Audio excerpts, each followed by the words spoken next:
Well, good evening. This is Tuesday, April 28th, 2026. This is the 2026 Annual Town Meeting Preview. I'm calling this meeting to order at 5 o'clock. Just as an announcement, under Mass General Law, Chapter 30A, Section 20F, this meeting is being recorded. So good evening to those watching. My name is Chris Vitale. I am the Town Administrator for the Town of Westport. Also with me to my left is our Select Board member and Chair of the Capital Improvement Planning Committee, Dick Brewer. This evening, we are here to provide a preview of the 2026 Annual Town Meeting, which is next week, so Tuesday, May 5th, 2026 at 7 p.m. at the Westport Middle High School Auditorium. So for those who have not attended before, all registered Westport voters are eligible to attend, participate in the discussion, and ultimately vote on the articles that will be on the warrant. So for those who do decide to attend, we encourage everyone to arrive early. The doors open at 6 o'clock. That will provide you enough time to check in and find your seat inside the auditorium. So tonight, no decisions are being made tonight. There's no votes being taken here. This is strictly an informational meeting. So our goal is to walk through the warrant with you and highlight some of the articles, give you a little bit of explanation. And if we do have any attendees here, answer any general questions that may come up. For people who are watching at home, if you have questions prior to town meeting, that you have on the warrant or the budget, we encourage you to reach out to us at bos@westport-ma.gov. If you send us an email, we would be happy to refer to the applicable department and either get you an answer prior to town meeting or have that answer ready to be able to share it with you as well as the other town meeting members. So again, if you have any questions, I encourage you to send us an email, or you can always call us here at Town Hall during our normal business hours. So just to provide a little bit of an overview of this year's warrant, this year we have 36 articles. So this covers an array of topics and areas. So it deals with financial matters, bylaw changes, zoning updates, capital expenditures for consideration, as well as other general town business. So each article has a specific proposal that's included within the warrant, and at town meeting you have the opportunity to vote up, down, or propose something different. So this evening what I'm going to do is I have the warrant that is up on our screen. I'm going to go through each of the articles one by one and provide a general description. For those who have seen a warrant before, sometimes there is a lot of legal language that needs to be in there, but for the general resident, I just want to be able to provide an idea of what this article is intended to do. So turning it over now to the screen, this year we, like I said, here's our homepage, and if we go down one more, right at the start of the warrant, you see that we have published a warrant index. As I mentioned before, there's 36 articles, and you can also see what page number it falls on. So whether you have the physical copy at town meeting of the warrant, or if you pull it up on our website, hopefully this will make it a little bit easier for you to navigate the warrant and find the information that you're looking for. So moving on, we're just going to jump right in with Article 1. I'm going to turn over to my notes as well. So Article 1 is prior year bills. This is something that for those who have attended town meeting, this comes up every year if we do have prior bills. So this is required for the payment of services that were rendered in the prior fiscal year. So this would be services prior to June 30, 2025. This year, there is one prior bill to the Amber Rose for $890. And we get prior bills when we get invoiced after we've closed our book for the fiscal year. So in this case, we had the funding available to us to expend on this in FY 2025, but unfortunately didn't get the invoice in time. So this does require town meeting action to authorize the town to pay this invoice. So that is Article 1. Can you make that bigger? Of course.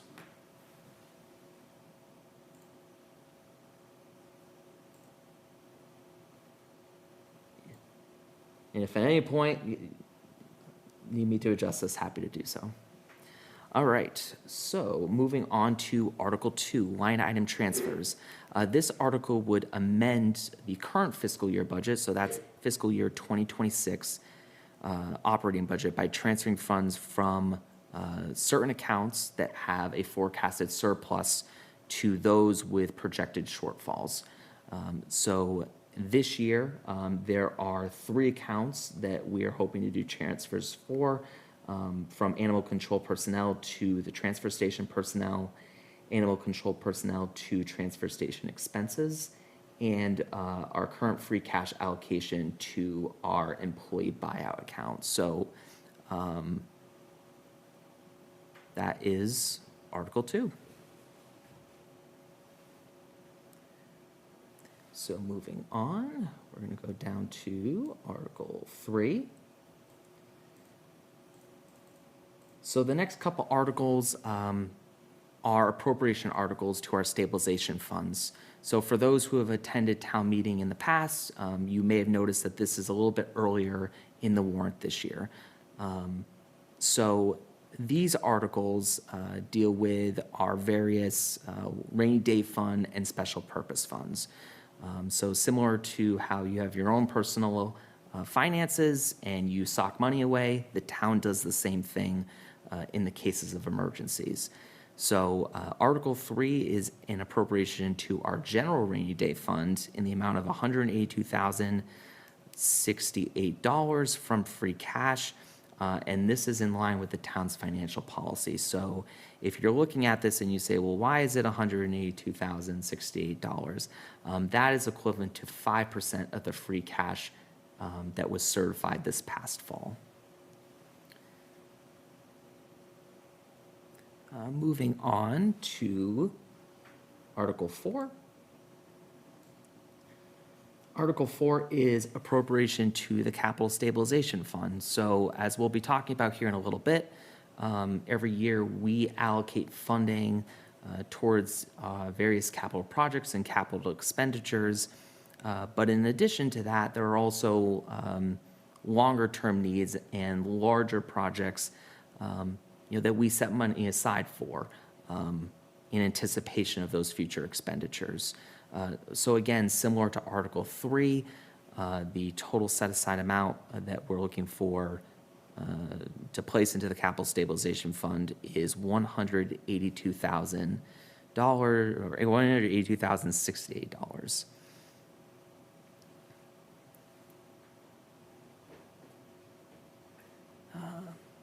Moving on to Article 5. So Article 5 is an appropriation to the Special Education Reserve Fund. Now, this is something that is relatively new to the town. This article would transfer $91,034 from free cash to this reserve fund, with the intent of supporting the schools with unanticipated or varying special education costs. So any given time, the town and the schools, by extension, may not know how many students that they have to service, and this is really intended to be a backstop to help our school departments better plan these expenditures within their budget. So the $91,000 is about 2.5% of the free cash that was certified this past fall. Moving on to Article 6. I'll speak a little bit to this, and then I just want to provide an update to those watching. So both Article 6 and Article 7 had to do with the creation and allocation of funding for a new stabilization fund that was intended for collective bargaining and other non-union personnel expenditures. Similar to how other stabilization funds work, this is something that the town is able to do under Mass General Law, Chapter 40, Section 5B. I know that this was placed on the warrant, and there was some further discussion among the board, as this was a select board-sponsored article. At last night's board meeting, the board made the decision to recommend that both 6 and 7 be passed over. So you will see this on the warrant. However, when you arrive at town meeting and you look at the recommendations that have been published, you will see that the select board is recommending that these articles be passed over after further discussion.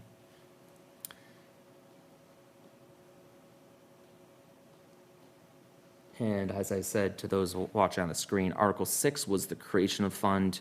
Article 7 was the separate appropriation. So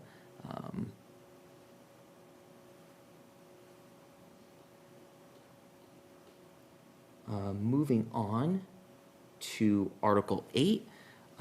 So Article 8 is the authorization to borrow in anticipation of revenue. So this article would authorize the town treasurer to borrow funds in anticipation of fiscal year 2027 revenues in accordance with Mass General Law. So, the town, we bill out property taxes on a quarterly basis, but obviously the town has expenditures throughout the year. So this provides our town treasurer the ability and flexibility to ensure that the town has cash flow at any given point in time. You will note that this is something that has been on the town meeting warrant in years past, and it is considered a routine financial matter that town meeting acts on.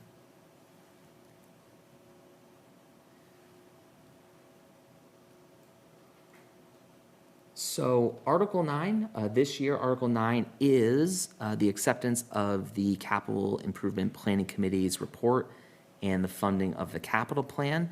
I'm going to give a very brief highlight to it, but then we have Dick Brewer here, as I mentioned earlier, who is the chair of that committee, who can provide a little more insight into the article this year. So as I mentioned, this article would appropriate funds for capital equipment, vehicles, and facility improvements included in the 2027 capital improvement plan. And with that, I'll turn over to Dick. Thank you, Chris. This is a very important article, as many of you who have attended town meeting know.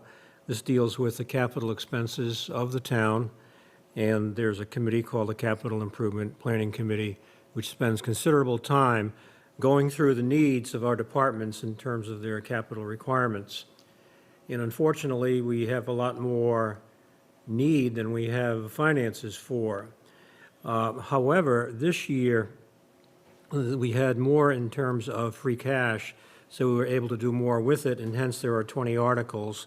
They're not all supported by free cash. Some are supported by other funds, like Marine Services funds for the 18th article, which is the building upgrades, or a truck for the Beach Enterprise Fund, or the cemetery expansion, which is on here, and money would be coming from the Perpetual Care Fund. But most of these do come from free cash. And the total of all of this is $2.2 million, and almost $2.3 million. What will happen at town meeting is this will be presented for consideration, and the town moderator will likely ask if anybody wishes to discuss any of the individual items. If I'm aware of the circumstances of each one, I know a lot about these, but sometimes it gets confusing, but I will either answer the question or have it directed to somebody who will. So these are the necessary expenditures on capital expenses this year. The capital spending process is supported by a 5-year capital plan, which we probably will undergo some revisions to strengthen it. But in any event, this is a very important article. Generally, it's not controversial, but there is the opportunity for the voters to ask about any of the items on this particular article. We will be recommending, of course, it be approved so we can meet some of the capital needs of our town. So that's it. I could make this a long one, but I think that would be sufficient for now. Thanks, Dick. Appreciate it. Thank you. And so you'll note on the warrant itself and up on the screen right now, as Dick mentioned, you'll see the different lines and the different capital expenditures that are up for consideration. At town meeting, the town moderator will identify each of these and provide members of the audience the opportunity to put a note out there, a hold, to be able to ask any questions, if there are any, at town meeting. So with that, that is Article 9.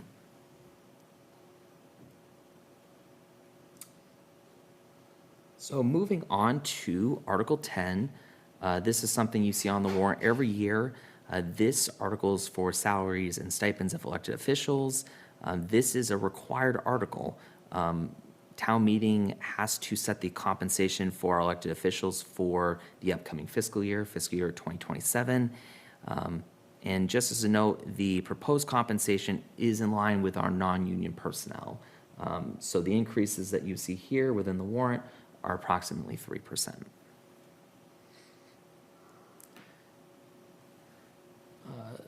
So moving on is Article 11.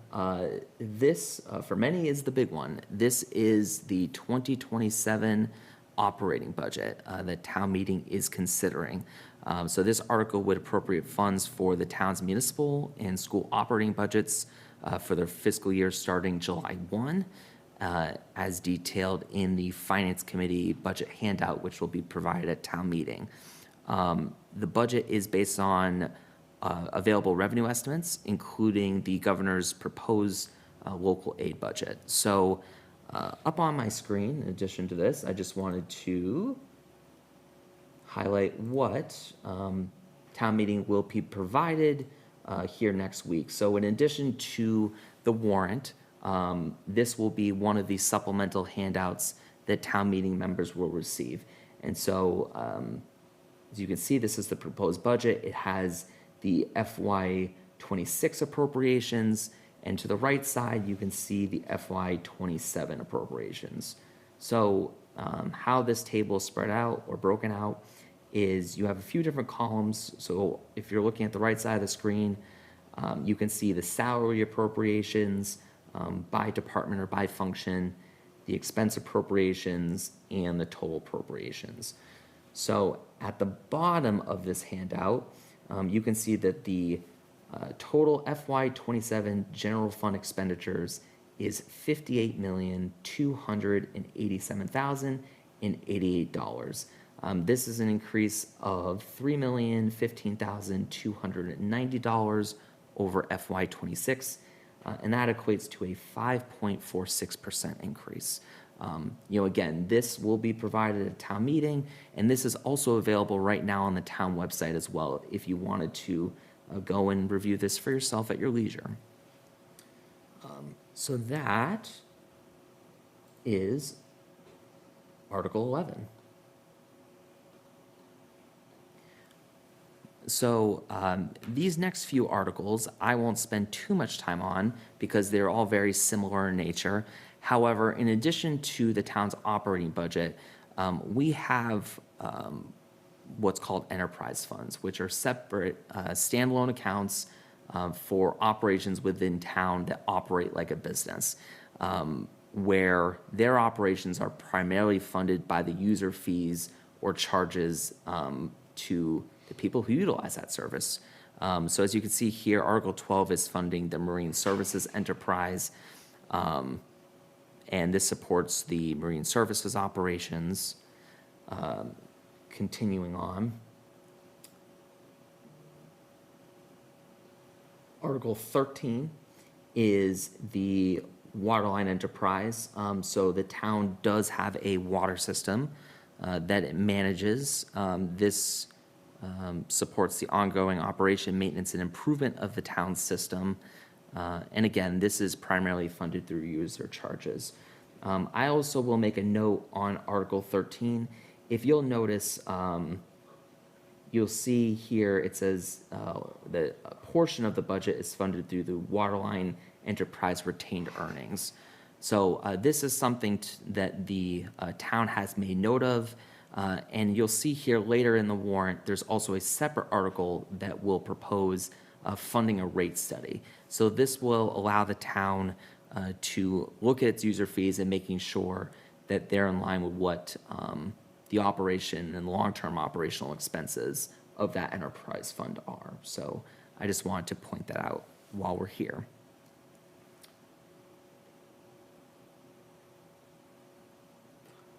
Article 14 is, again, the town beaches enterprise for the year, fiscal year 2027. And scrolling down, wrapping up this category here, is Article 15, which is funding our community television. So this article would appropriate funds from the cable franchise receipts for public educational governmental access programming and related service in accordance with Mass General Law for the upcoming fiscal year, for a total budget of $237,040.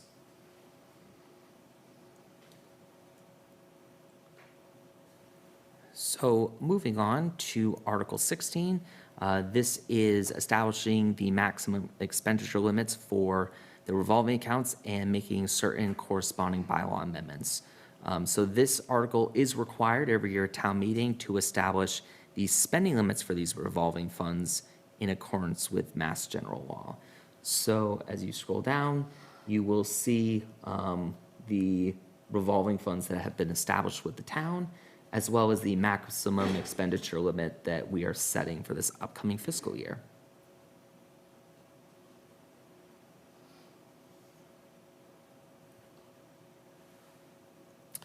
Moving on, Article 17 is acceptance of the Community Preservation Committee report and appropriating funds for the projects for this upcoming fiscal year. This article is sponsored by the Community Preservation Committee, and if you see on the warrant, you'll find a number of projects that are being proposed. And Betty Slate, who is the chair of that committee at town meeting, will be able to provide a little bit more information on each of those.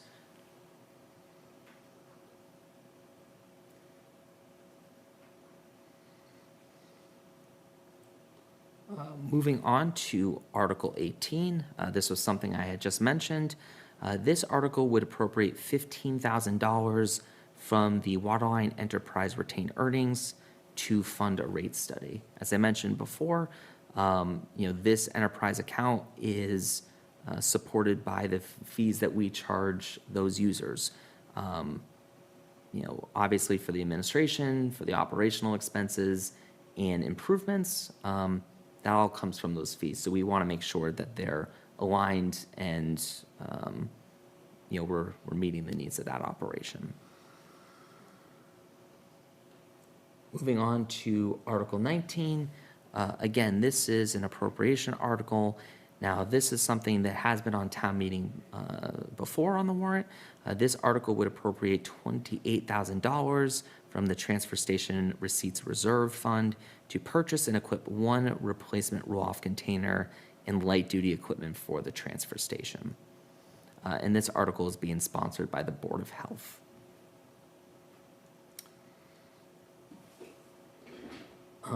Moving on to Article 20. This is something that was discussed even as, I guess, close to today as last night at the board meeting, because we know that there's been some questions about this. So I'm going to hopefully provide a good description of this, but our town treasurer will be at town meeting and will be able to answer more specifics as to why this is on the warrant this year. So this article would authorize the appropriation and borrowing of $5 million to fund excess equity payments and related costs associated with retaining foreclosed tax title properties.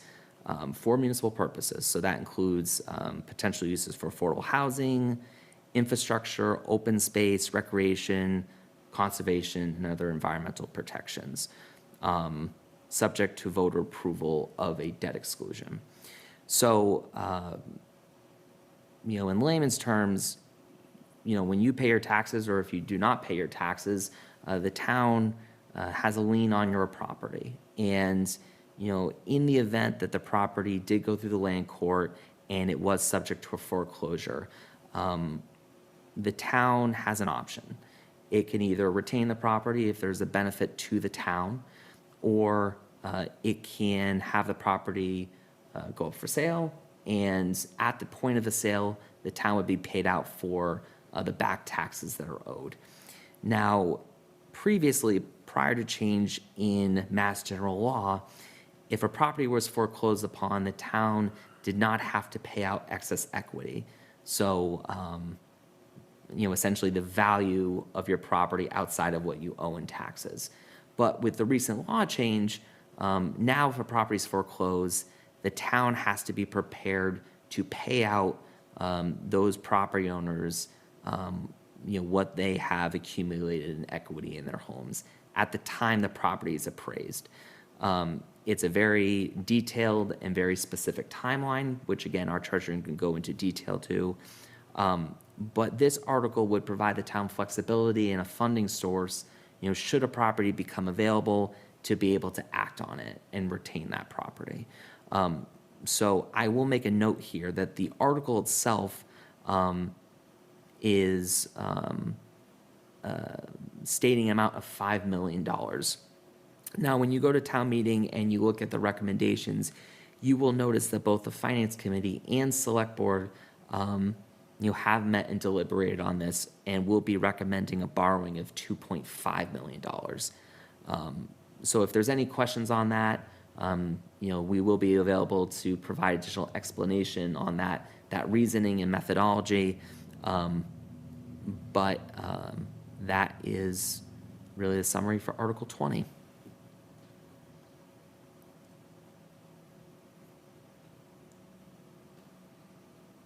Moving on is another appropriation article.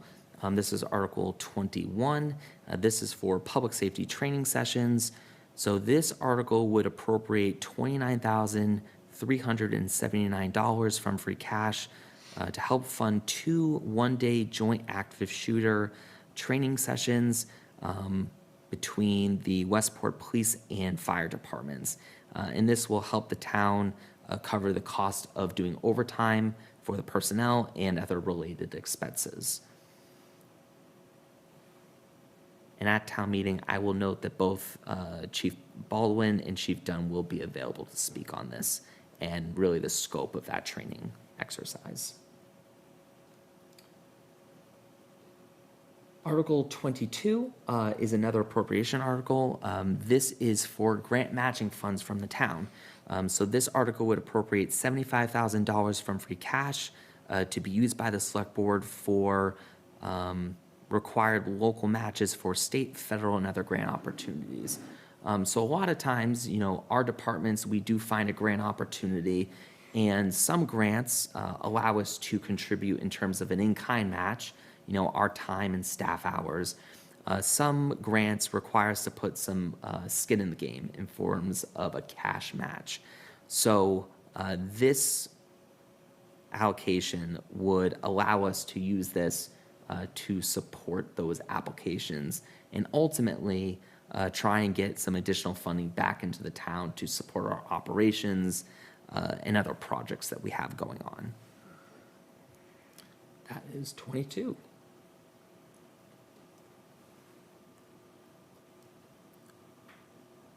So Article 23, this is an appropriation for school technology. This article would appropriate $81,000 from free cash for the purchase and equipping of Chromebooks, laptops, and desktops for Westport Community Schools. So a question has been raised to us previously as to, why is this set aside from the capital article? So this article, and this funding amount was originally submitted as part of the FY27 school budget.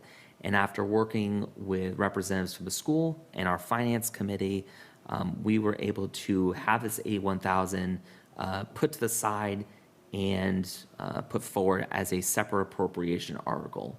So again, being able to fulfill their request here for that new equipment. So that is Article 23. Moving on to Article 24. This article would accept Mass General Law, Chapter 59, Section 5, Clause 54, and set a minimum value of taxable personal property in Westport at $2,001 beginning FY 2027. And so the purpose of this article is when we send out our bills, similar to your property taxes, it's based off of its assessed value. Now, at a taxable personal property of $2,001 is a very small bill that we as the town are sending out. And so the methodology and the reasoning behind this is, for the amount of staff time and staff hours and cost to send out the bills, the return it doesn't match up.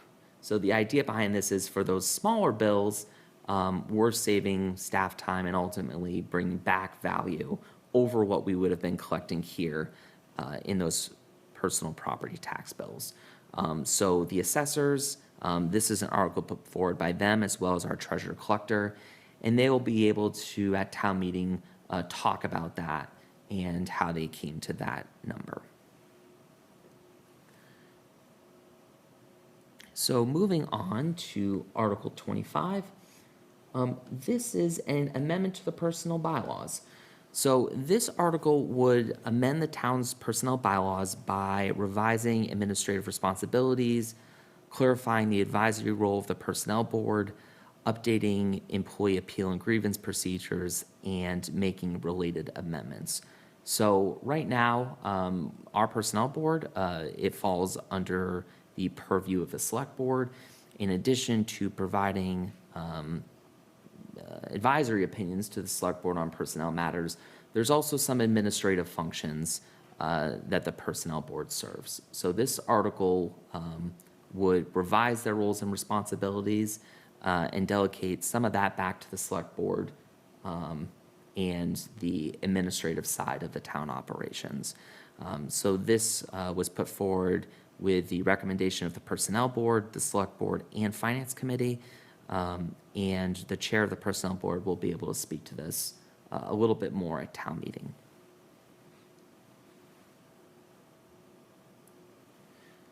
So moving on, if you give me a moment,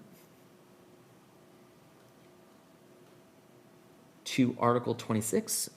This article would authorize the select board to appoint a qualified individual to serve as tree warden pursuant to Mass General Law, Chapter 41, Section 106, formalizing the town's existing practice. So this is a housekeeping article, and prior to my time, the tree warden was a elected position. In many communities, it still is. But that practice fell to the wayside here in the town of Westport. This would formalize our practice of appointing a tree warden through the select board, and again, formalize a practice that the town has been doing for several years now. This was sponsored by the select board, and we will be able to talk to this a little bit more at town meeting.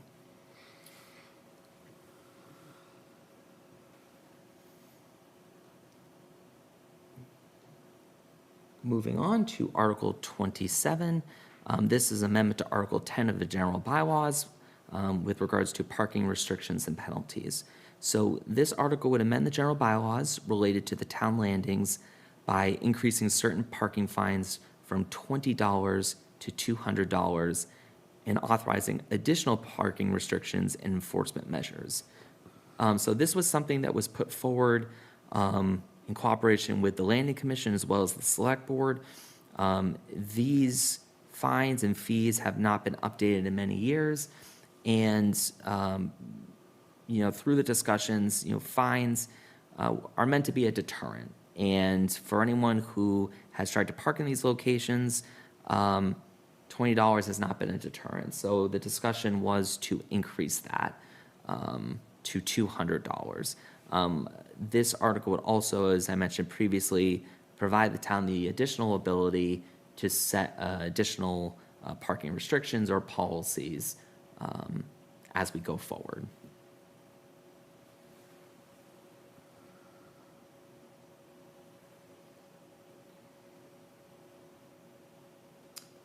So starting at Article 28 and continuing on, these are the zoning articles this year, similar to prior years. These take up close to the back end of the warrant. I'm going to go through very quickly on these, but I will note that our planning board and representatives from our planning department will be speaking to these in more detail, and we'll have a handout at town meeting to share with people on the specifics of each of these articles. So very quickly, Article 28 is amend the zoning bylaws for accessory dwelling units. This article would amend Section 9.5 of the zoning bylaws to revise provisions governing accessory dwelling units, including language related to size, stairways, and exterior appearance.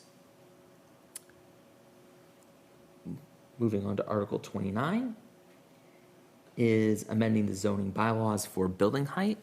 This article would amend zoning definitions related to building height, height and structure to revise how the building height is measured and applied.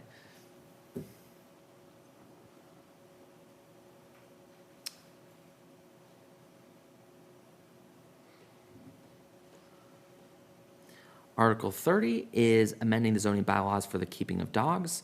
This article would amend the zoning bylaws to increase the number of dogs allowed by right from fewer than 4 to fewer than 5, and to revise the threshold for when a special permit is required.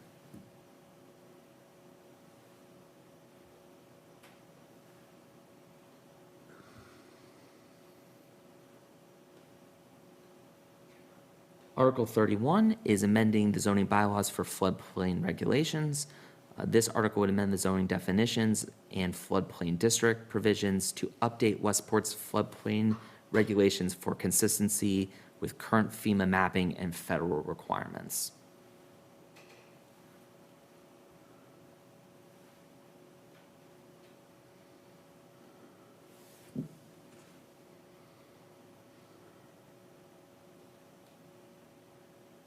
Article 32 is amending the zoning bylaws for table of use revisions. So this article would amend the zoning definitions and table of use regulations to add cafe and mobile food vendor definitions and revise permitted business and commercial uses.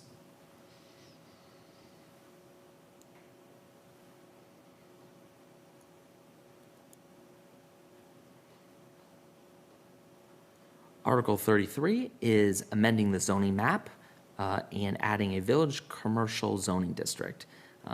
So as I mentioned, this will create a new zoning district, amend the zoning map to rezone certain properties from residential/agricultural to village commercial, and to revise related zoning provisions.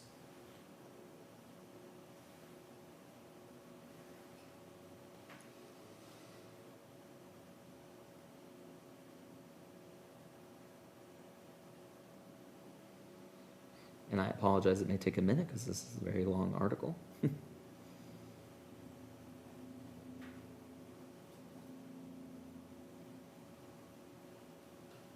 All right, we are down to Article 34, so we're down to the last few. So Article 34 is an acceptance of Stacy Lane. So this article would accept Stacy Lane as a public way as laid out by the Select Board and authorize the acquisition of the fee and or easements needed for roadway, drainage, and utility purposes. I will make a note of this because this was talked about at last night's board meeting. At a prior select board meeting, when this was considered, it was approved with conditions. We're currently working with our departments right now on some of those outstanding conditions. The select board intends to meet before town meeting to provide its recommendation to town meeting members whether or not to adopt the provisions or, if necessary, to pass over this article. So there will be more information forthcoming.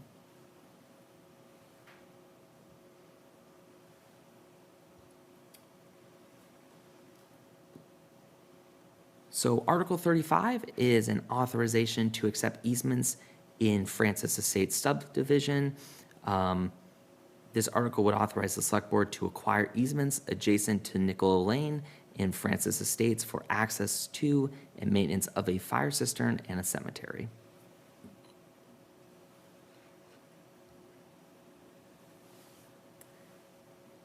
And the last article on our warrant is Article 36. This is special legislation to amend the Recall Special Act. So this article would authorize the select board to petition the general court for special legislation, reducing the number of signatures required for both filing a recall affidavit and to submit a recall petition in Westport. So if you see up on the screen, the original affidavit amount was 200. Under this proposal, that would be reduced by half to 100. And the signatures required for the recall petition has gone from 10% of registered voters to what's being proposed, which is 5% of registered voters. And that comes with the unanimous recommendation of the select board. And so, with that, that is our annual town meeting warrant. So again, this information will be available to our residents in the form of a handout at town meeting. This is also available on our town website, www.westport-ma.com. And I encourage our residents prior to town meeting to pull it up, and if they have any questions, to reach out to us. If you notice, as we were going through the warrant this year, the recommendations and the proposed motions were not posted on the warrant. This year, there will be a supplemental handout at town meeting that provides you with the general description, like the one I provided tonight, who the sponsor of the articles are, who is going to be coming up to speak and make a motion on the articles, recommendations from the applicable boards and committees, the proposed motion, and the vote required for passage. So, we hope that that handout will help you follow along a little bit better at town meeting. And like previous years, there will also be a presentation up on the screen on the stage so that you can follow along that way as well. With that, I want to thank you for watching or re-watching at a later date, and we hope to see you on May 5th. So with that, I move to adjourn the meeting. Thank you.